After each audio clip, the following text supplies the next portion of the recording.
the X is still kicking ass, and the S puts the 5 to shame. So let's call it what it is. So for me to get a freaking refresh for the sake of getting one, when I have like at least 5 X's and I don't know how many S's in my house, what the heck do I need a new one for? If Phil doesn't find a need to go ahead and do that, I'm good. I'll wait till the next one. Great story. Compelling and rich.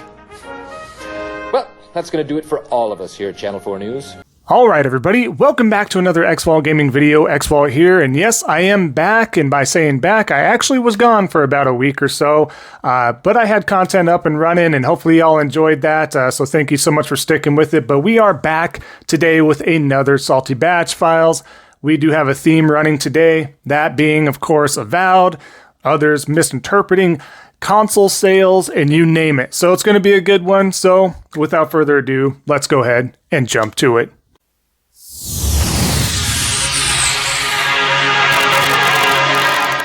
All right, so like I was saying, what we're going to do is get right to the salt here. Of course, we got Clute featured again. This guy is one of the up there tier numbskulls, if you will. But as you can see here, we're talking about sales. This isn't console sales. We're talking about software sales, mind you. But as you can see, he posts Astrobot, 1.5 million sales. Prince of Persia, 1.3 million in sales. Hellblade 2, 500K on top of Game Pass engagement, because we have to use engagement and player numbers, MUAs, MAUs, whatever you want to say there. And then, of course, 2024 was the year of great games not selling. Do we see the defense core coming out here? Do we see the defense Xbox brigade coming out to defend this? Let's leave Astrobot off of this completely, folks, because 1.5 million based on one system, that's pretty amazing. And it's continually gone. Of course, he made this post as of end of January, but this is based off of Timur 222, if you will.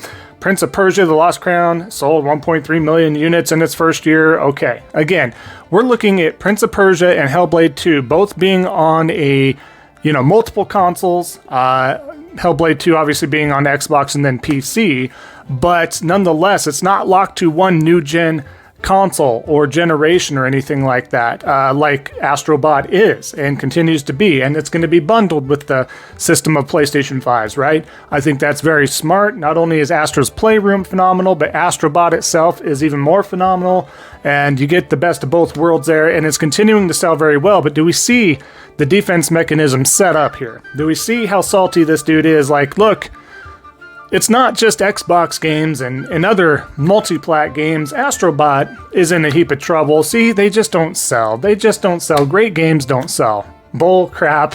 Yes, Astrobot sold very well. It's only a matter of time for word of mouth goes out from all the casuals even that it did win Game of the Year for 2024. That is huge. It's going to continue to do more. There's going to be sequels. This is an established IP at this point. I can't wait. I know a lot of you others can't wait as well. But ultimately, trying to play that damage control, right? It's absolutely insane. But let's talk about shipping over to the console sales for Xbox and stuff like this. We have Brad Sands, which is a main Xbox guy, but even he sees the writing on the wall at this point in time. So as you can see here, Sony shipping 9.5 million units during the holiday quarter, with while Xbox hardware dropped 29%, shows it's an Xbox problem, not a demand problem. Yeah, this is true. But Jez chimes in, right? Defense brigade, got a damage control. They're still latching onto these strings. But mind you, we're going to get to something here in a minute as well, but are they new users or just PS4 users upgrading? The growth trajectory is almost identical. Okay, we'll get back to that. The sale of microtransactions in Fortnite is identical on Xbox One and Xbox Series XS. Okay. The issue in the industry is that it's PC finding the truly new user. So again, that's what the new narrative is. This is what they're told to do. This is the fall in line orders that they have to do. Now it's shift over to PC anyways, guys. I mean, I know it sucks. We're kind of shifting away from Xbox, but go to PC. That's where you get everything, essentially, right? Just go there. Let's go there. But Brad Sams chimes in again, responding. He's like, doesn't matter if it was PS4 users. The goal for Sony is to sell hardware. They are doing that at a rate consistent with last generation despite the pandemic shortages, right? Keywords. Pandemic shortages right there. Xbox is likely trailing behind previous generations, the previous generation, but we have no transparency to definitively say. But they are. We have pretty much the data out there, right? We can tell, we can see the trends and stuff like that. Do we have the exact word of mouth from Aaron Greenberg or Phil or Sarah Bond or whoever? No, but the data is out there and we can see that's a trajectory shift. I mean, you have highly estimated VG charts and many others, right? It's just, you can see it. Brad's still trying to play a little bit of placating here, right?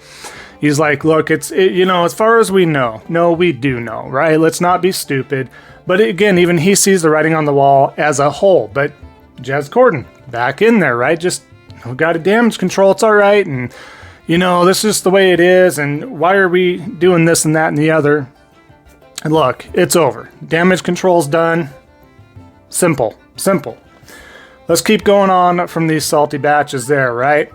I just want to share something real quick I thought was interesting, because we're going to be also shipping over to Avowed here in just a moment, but I just wanted to share this article about Avowed, so here you go.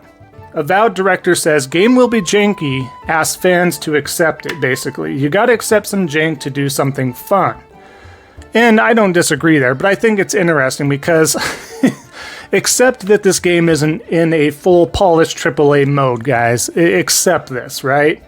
This has been the theme of Xbox this entire generation, if not last generation with the games like Crackdown and stuff like that.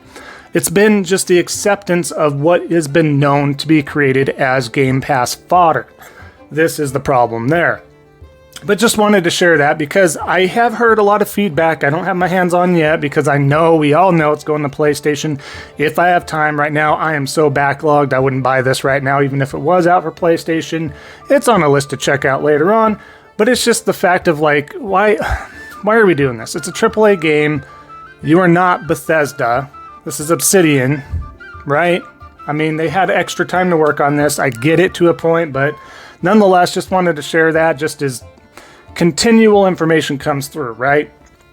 But let's get back to everybody's ass of themselves. Estelle, Sony, it's time to port your games on Xbox because your fans are not buying your games with that very low profit margin.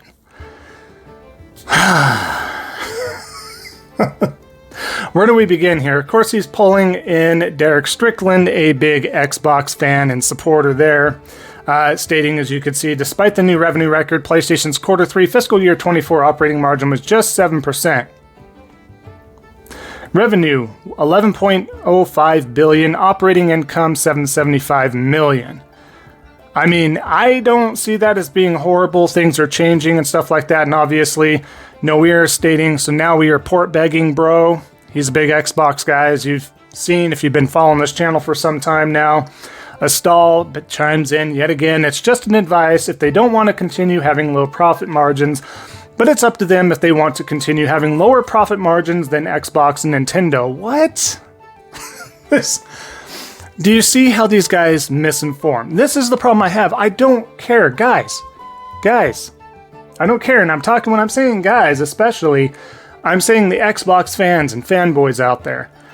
I don't care, and most of us don't care where you prefer to play. It's not that. Why I do what I do, why we do what we do on this channel, why we feature a salty batch problem and the files and everything else. This is the problem, right? This is the problem. People misleading and lying. Why is Estelle lying? Because, look, why is Xbox in the position it's in? Because of Game Pass, because of Phil lying, because of him being a used car salesman, because of people like Estelle and Colt and Gaz and everybody and Alex and just everybody in that whole circle. They continue to lie, mislead, and shift that narrative. Xbox fans, the ecosystem, you guys aren't buying the games. Some of you are. I understand that. It's not a 100% data statistical thing where none of you are buying the games. day one or at full price. However, Game Pass has made that a sustainability system for you as a consumer over there to rent those games, and you guys be okay with that. PlayStation putting their first-party games over there is not going to help or change anything for PlayStation, but hurt it, because A, those games aren't going to sell. It does take time and resources and money to port those games over, whether it's Nixxes, because they do the PC stuff, whether it's whoever, whether it's just a simple console port. It costs time and money. This is not an end-all be-all. This is nowhere near the truth of anything happening in a positive way for Sony, other than, again, you lose more value to your ecosystem when your games are available everywhere. Hello, this is why Xbox is continuing to be in the position it is in. Do we see that? Do we understand that? This is complete and utter nonsense. It's disingenuous, right? I don't know what else to say to this, but damage control, the saltiness and the damage control, they cannot stand it. They hate the facts, they hate the truth. They're still hanging on by that spider silk thread. It's what they're doing. But not done there, guys. Speaking of Aaron Greenberg from just a little bit ago here, he states in reposts Cold Eastwood's, because it's the hand puppet, hand up the behind, talking, right?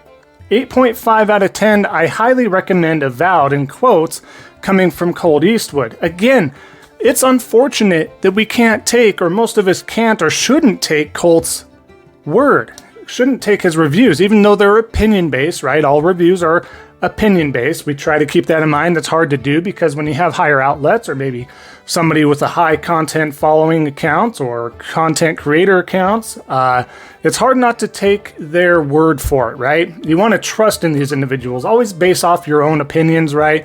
But you want to trust. And Colt has a ton of followers, right? He crapped the bed the most, obviously, that's now famously known for his Redfall hands-on previews and reviews and stuff like that. That should have been like a 1 or 2 out of 10.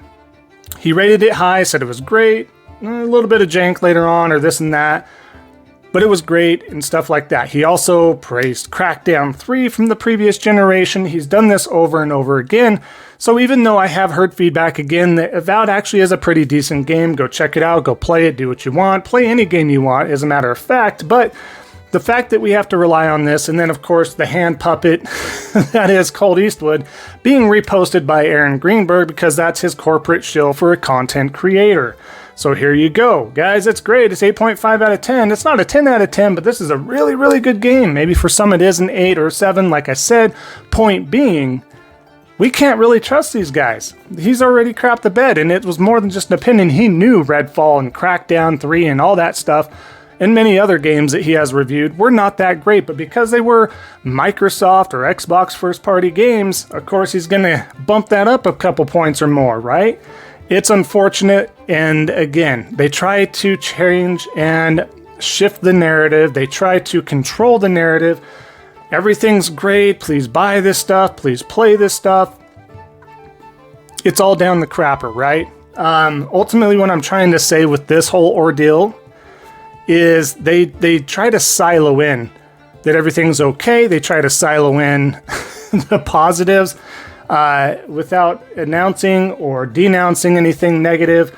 But you just ultimately can't trust this stuff. And then, of course, Colt reposts what Aaron Greenberg said because it's just this, let's make each other feel good. We're making this happen. I'm a great partner still.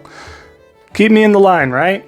Keep me in the line. But it's unfortunate. I just wanted to share this with you all because, again, it sucks because coming from anybody with normalcy to them, they could sit there and be like, yeah, this game probably is good. They said it was good. I'm going to check it out. Again, we watch reviews based off of others' opinions to help influence how we feel or if we should check something out. That's just the way it is. Yes, it's opinion-based, but it's the way it is. But let's keep going here. Now, this is a good one from Bitch of Truth here, right? Here he is. The biggest problem with the gaming industry right now is that you have games like this that are better than PlayStation, games like God of War, in every way, all caps, as a game from graphics... from graphics to gameplay to story. But because it's now Xbox, it will never get the unanimous praise it deserves. Again, when you get Bitch of Truth here, touting this stuff and him lying and being caught in lies over and over again, it kind of follows the same theme as the previous post. How are you supposed to believe somebody like this because he's lying? And out of all the games you're going to choose God of War 2018. I mean, which God of War are you talking about? You're talking about Ragnarok? You're talking about God of War 3? What are we talking about here? Because, I mean, yeah, maybe if you're comparing it to God of War 1, the graphics are obviously better. So, we all know that he's either responding to God of War 2018 or Ragnarok at this point, right? Let's not be stupid. Like he is, right? But ultimately, the fact that it's like better than God of War in every way, right? Better graphically, story, replayability, all this stuff. What is he doing here, man? I mean, this is what harms the brand. This is what harms the ecosystem. This is what harms the game Avowed itself, because someone's going to go out there and be like, I'm a casual, right? And maybe I'm huge into God of War, right? You have people that are mainly into the casuals, right? And there's nothing wrong with casuals. I just like to use it as an example because there's so many that are out there, right? You have them that they're really attached to like games like the Last of Us IP or Horizon, Zero Dawn, Forbidden West. They're attached to God of War and whatever, right? These main amazing legacy type of titles, right? And to sit there and have somebody like this idiot come out and say that this game's better in every way. So again, taking God of War into account here, you're a huge casual out there. You don't know too much more outside of the realm of your favorite IP or IPs. And you see this or come across this on social media and you're like, better than God of War in every way foreseeable? You go out, maybe you're a PlayStation dude, you go out and get a PC or invest heavily into a high-end PC, or you get an Xbox and you play this game because, again, you're maybe more casual and you don't think this is coming over to PlayStation, mind you, or Switch 2.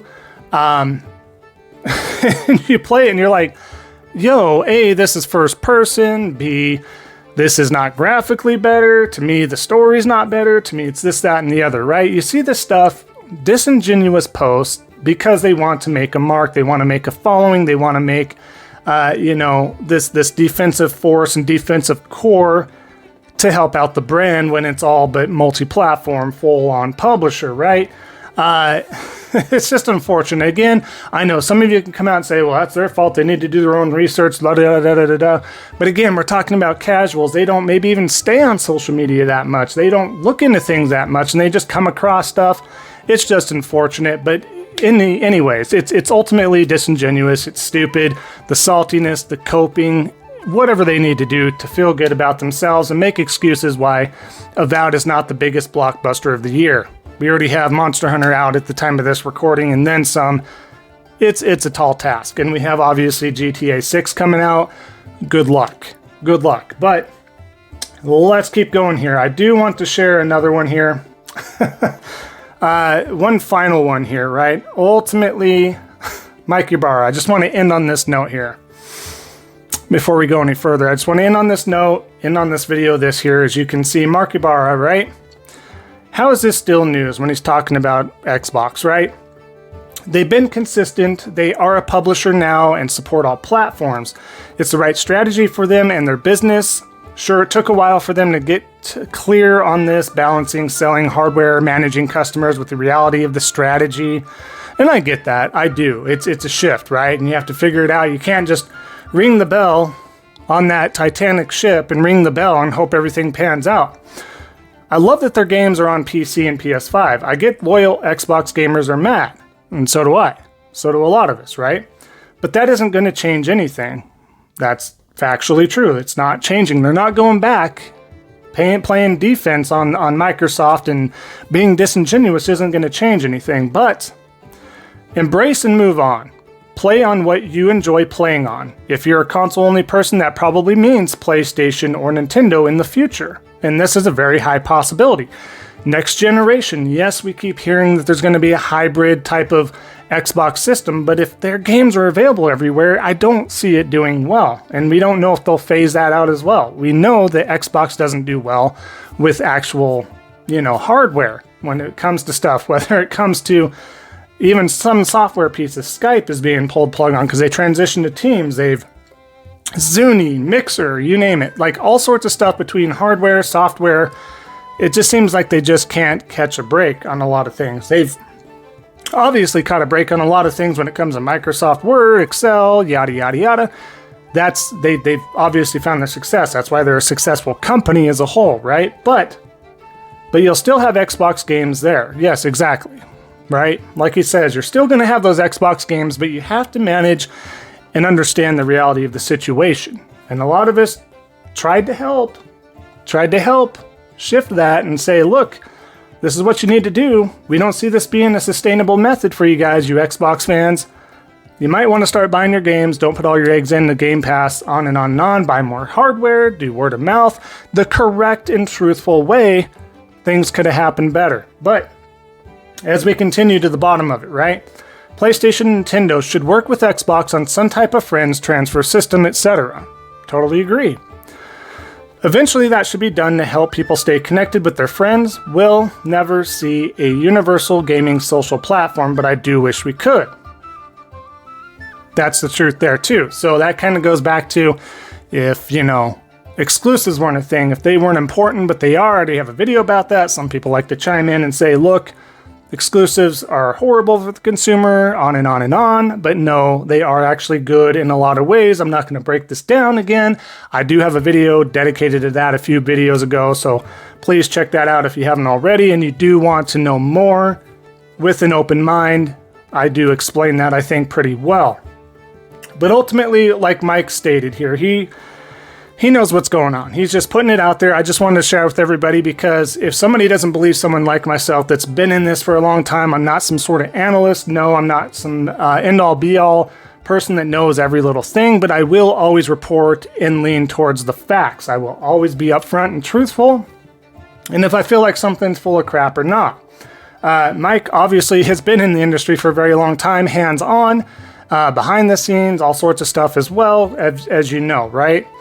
So I just wanted to share that with you all, and just really kind of take that in. If you need to go back and read that again, this is pretty factual as a whole, right? I think this is the best way he stated it. I think other changes in the future will be made.